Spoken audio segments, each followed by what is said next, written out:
Futures trading involves risk and is not suitable for all investors. Content provided in this segment is meant for educational purposes and is not a solicitation to buy or sell commodities. Hello, everybody. Welcome back to another episode of Tech Talk. I am Cody, coming to you from the Chicago office, Mr. Andy Fallman. Andy, how you doing? I'm great, Cody. How are you? I'm doing well, man. Appreciate you asking. We have actually got 3 charts. Isn't this how you're supposed to say 3, by the way? Like, what was that movie where it's like 3 versus like 3? Inglourious Bastards. Yeah, if you're English or something like that, you're supposed to do it. Maybe you should German. Just try. German. Oh, okay. It was German this way. Okay. Or, no, this and then this, right? I don't know. That's the German 3. I do know the movie. Questions like this. Great. It's a great movie. Like this. Great cinematic film. It'll never beat Tommy Boy, but it's still top tier. I mean, what's going to be Tommy Boy? That's what I'm saying. Best movie in the entire. I guess maybe Black Sheep, but we'll see. Maybe. Tommy Boy, best movie ever created. But when you're asking a question next time, maybe just do this. And if you really want to freak him out, do this while you're at it. Do this and this and this. This is wild. Anyway. Tell me what's wild. 3 requests, 3 charts. 3 charts, 3 requests. First one, Wisco Phil. Our good friend Wisco Phil coming in clutch. Good friend Wisco Phil. Sometime he's going to be on the show. Long-time listener. He'll be a first-time caller someday. That's right. What do you think about August non-fat? I was just about to ask. You tell me. What do you think?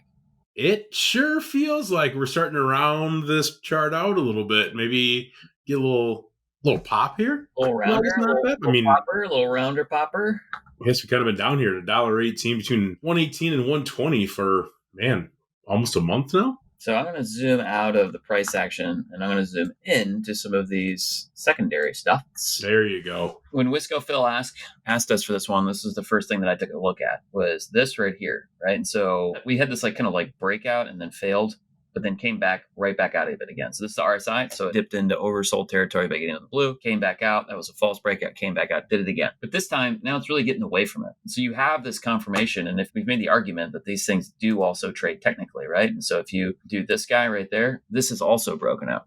It's kind of like making higher lows. Correct. And it was trending lower, which is bearish because as this trends lower, that is technically bearish, right? And then now it's giving you the signal. If you were short, you should at least be covering. And the argument would be is that it got into oversold territory and couldn't sustain that. Yeah, you got to be a little bit careful here. And then the second one too is the momentum piece. This is versus the last 12 sessions. Crossed into positive territory for the first time in several months. That's also a friendly sign. So to your point, higher low, crosses zero, off we go. Next thing, do you break through here? If it does, then it could really get nasty. So the secondary stuff is definitely telling you that the rounding pattern you mentioned, at the very least, you should be exiting shorts. Yeah. And if you start seeing, the momentum cross over, like you're saying there, and then you would be, essentially trying to climb your way back into highs, right? It's kind of choppy too. It's an illiquid contract, so you're not going to get you're going to get these bigger ranges with lower volumes. Even with that, again, there's your higher low right there. This guy right there versus this one. Another one too. We use the 20-day moving average. It's a little bit faster. It's climbed over that for 2 days in a row now. So you can't count these 2 bars because we settled below it. So traded through it and then came back down. Yep. Here we were getting a settlement over that price. The last time we saw a settlement over that price was about 10 cents ago. So just something to be mindful of. There's some bullish things brewing here in the old August non-fat.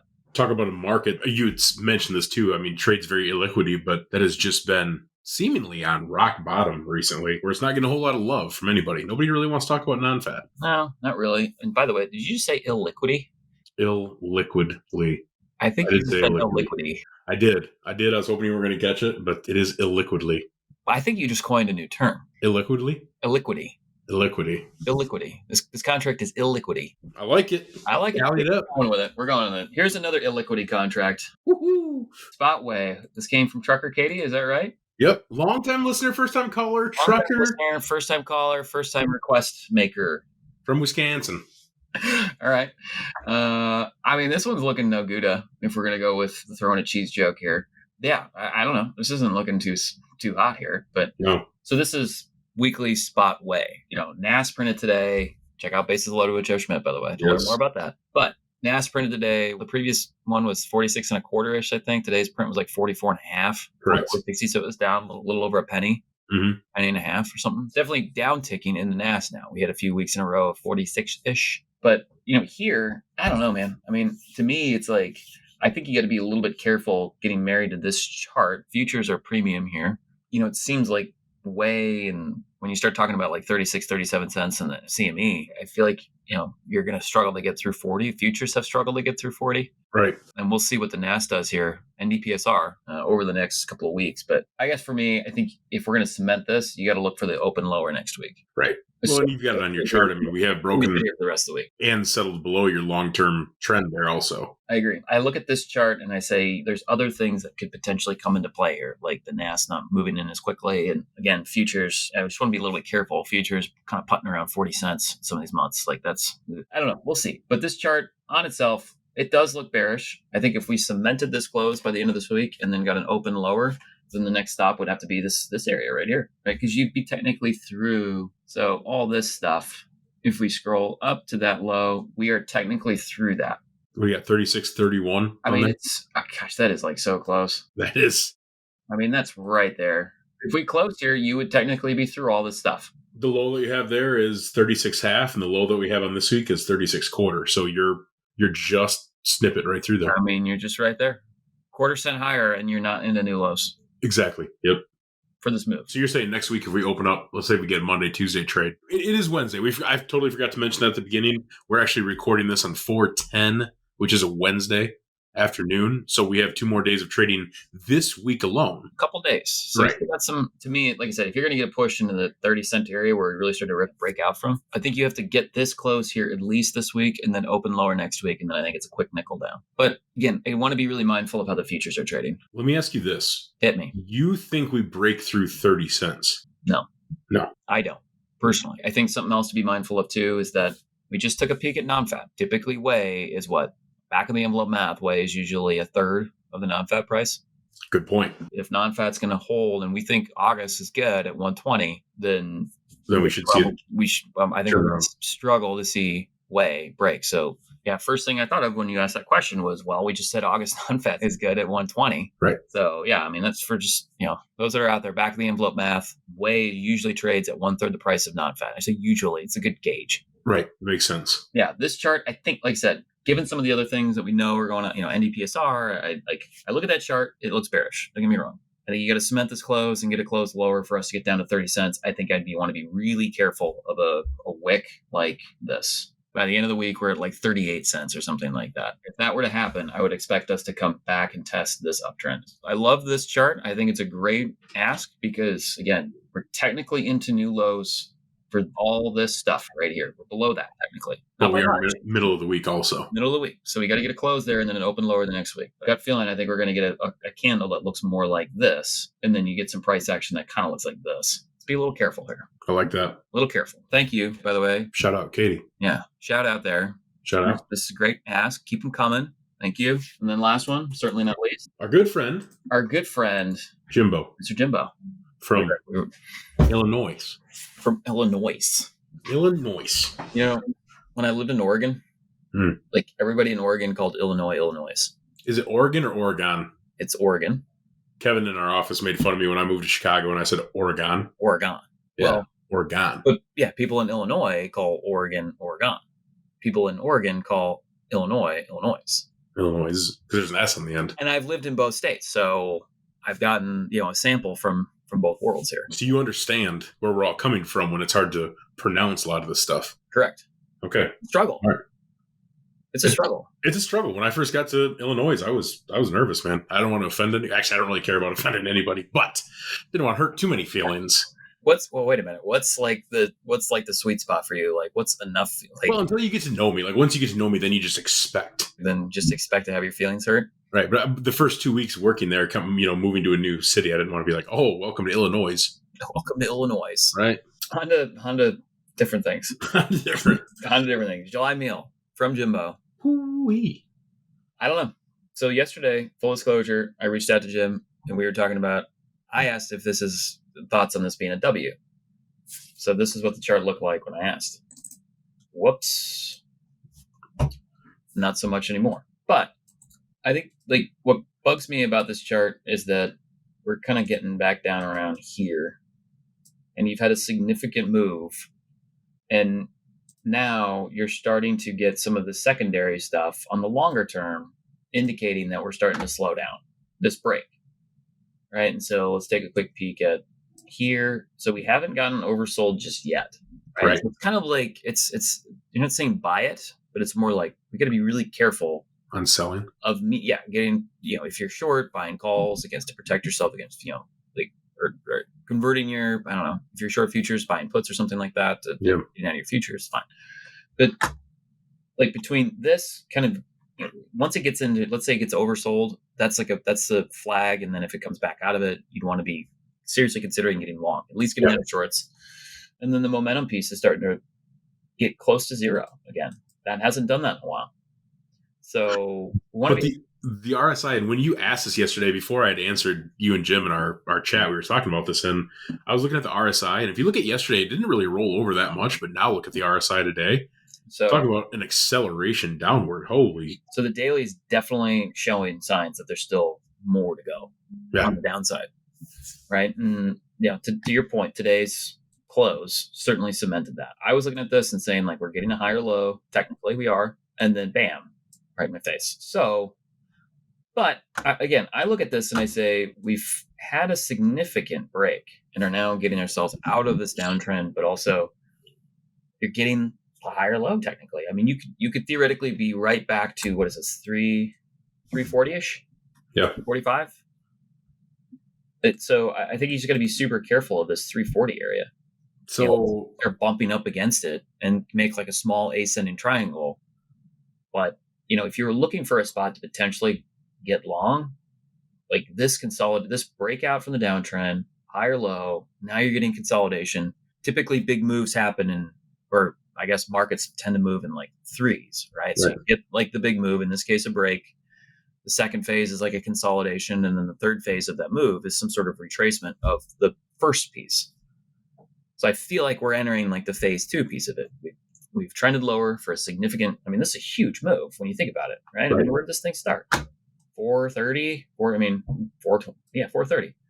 So here we are at 340. You've broken almost, is that $100? Yeah. That's huge. And so I guess my point is that, again, I feel like we're out of phase 1 into phase 2 of a big move, which is to consolidate.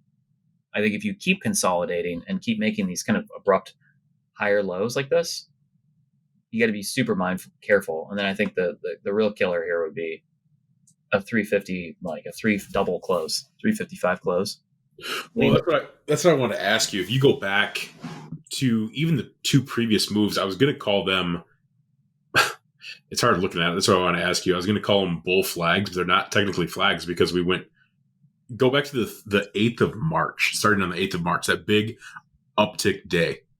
Yep, right there. And then see how we started kind of like making ourselves a little bit of a kind of filling out the flag, but then we go and retrace the low of, what do we got there, 335, and then we do it again. Yeah. Right now what you're seeing is you're seeing the exact opposite of that, where I thought it was at first a bear flag, and now we've gone back and tested the top of 340, and it looks like we're about to do the same darn thing again and get into that possible W. Is that any kind of formation where you take what you had 2 weeks ago, flip it on its head, and poof, that's what we got right now? Kind of. Is that momentum does that, right? Like the last 12, the last 12 trading sessions. 10 would be 2 weeks, right? But I like 12. Okay. But regardless, like to me, what I think, if I just use the momentum piece for a second, it's consolidating, right? What you just described is a market that's consolidating. So I think you got to just be super careful of, like I said, when you have a big move and then it consolidates for a while, and a while, like a good chunk, like at least a third of the time frame of this move, right? So this was mid-November to basically, early March. It's close to 5 months. So if we got 2 months worth of consolidation, then I think you got to be really careful of being overly short. Okay. So, but if you were to take a shot at being long, at the very least, you know where you're wrong. 330? Yeah, 330, 3/4. Versus, I think if you got a breakout of this 3.5, say you go settle 3 double, you leave, let's say that does consolidate for a couple months. Yeah. And just putts around here. You'll leave behind several months worth of new selling, right? After a significant break. like the psychology of it would be like, ugh, yikes! I don't want to stay short that. So if I just do this, 365, like these numbers, 365, 375 become magnets. So I don't know. I think if I was short, I definitely want to be covering something, buying calls. I think if you wanted to be long, I think you could do something like a 320, pick a risk reversal where you're selling a put that's basically on this low or something. Yeah. But I think if it does break out from this 3.5 area, it could be a pretty wicked move or a nice retracement. I think a risk reversal is the way to go. If you get something off at even money, and you're not having like a premium spend that could potentially erode over time. So you're saying try to sell that put down at 330? Yeah. Somewhere in there. Makes sense. That's what you like to do. You sell puts and you buy calls, right? Like that's right. That's right. That's bullish, right? Bullish. Okay. Getting bullish. All right. Well, awesome charts as always, my friend. Greatly appreciate the insight and the expertise on that. We appreciate all the call-ins or the requests. How about that? Yeah, dude, we killed it. 3 in a row. 3 for 3. 3 for 3. We love it.